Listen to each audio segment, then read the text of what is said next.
ദൈവത്തിൻ്റെ അതിപരിശുദ്ധമായ നാമം വാഴ്ത്തപ്പെടുമാറാകട്ടെ. ഇന്നത്തെ ചിന്തയ്ക്ക് ആധാരമായി എഫേസ്യർക്കെഴുതിയ ലേഖനം 5:11 വായിക്കുന്നു. ഇരുട്ടിൻ്റെ നിഷ്ഫല പ്രവൃത്തികളിൽ കൂട്ടാളികളാകരുത്, അവയെ ശാസിക്കത്രേ വേണ്ടത്.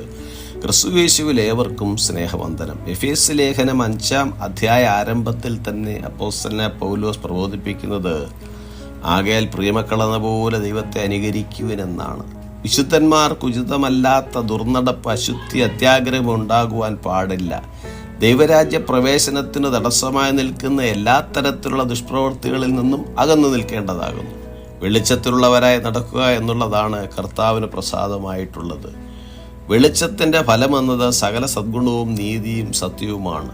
ഇരുട്ടുള്ള വഴികളിൽ നടക്കേണ്ടതിന് നേരെയുള്ള പാത വിട്ടുകളയുകയും ദോഷപ്രവൃത്തിയിൽ സന്തോഷിക്കുകയും ചെയ്യുന്നവരാണ് ദുഷ്ടന്മാർ. ഇരുട്ടിൻ്റെ നിഷ്ഫല പ്രവൃത്തികളിൽ കൂട്ടാളികളാകരുത് എന്നുള്ള പ്രബോധനത്തിൽ ഇരുട്ട് പാപത്തെയും അത് മുഖാന്തരം ഉണ്ടാകുന്ന ദുഷ്ഫലങ്ങളെയും കാണിക്കുന്നു. അത് മരണത്തിലേക്ക് നയിക്കുന്നു. നീതിയുടെ ഫലം ഒരുവനെ വിശുദ്ധിയിലേക്ക് നയിക്കുകയും നിത്യജീവൻ അവകാശമാക്കുവാൻ സഹായിക്കുകയും ചെയ്യുന്നു. രാത്രി കഴിയാറായി, പകൽ അടുത്തിരിക്കുന്നു. അതുകൊണ്ട് നാം ഇരുട്ടിൻ്റെ പ്രവൃത്തികളെ വെച്ചു കളഞ്ഞ് വെളിച്ചത്തിൻ്റെ ആയുധവർഗം ധരിച്ചുകൊള്ളുക എന്നും, പകൽ സമയത്ത് എന്ന പോലെ നാം മര്യാദയായി നടക്കുക, വെറുക്കൂത്തുകളിലും മദ്യപാനങ്ങളിലുമല്ല, ശയനമോഹങ്ങളിലും ദുഷ്കാമങ്ങളിലുമല്ല, പിണക്കത്തിലും അസൂയയിലുമല്ല, കർത്താവായ യേശു ക്രിസ്തുവിനെ തന്നെ ധരിച്ചുകൊള്ളുവിൻ എന്ന് റോമാലേഖനത്തിലും പ്രസ്താവിച്ചിരിക്കുന്നു.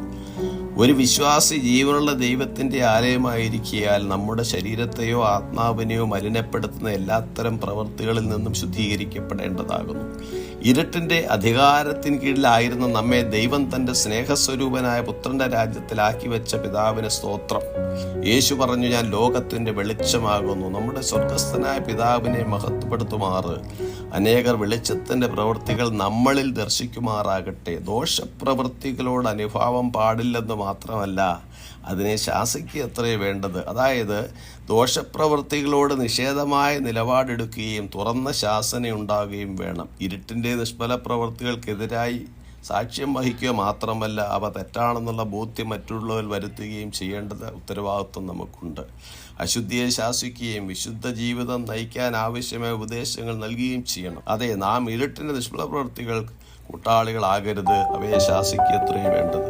ഈ വചനങ്ങളാൽ ദൈവം നമ്മെ ഇവരെ അനുഗ്രഹിക്കുമാറാകട്ടെ. God bless us.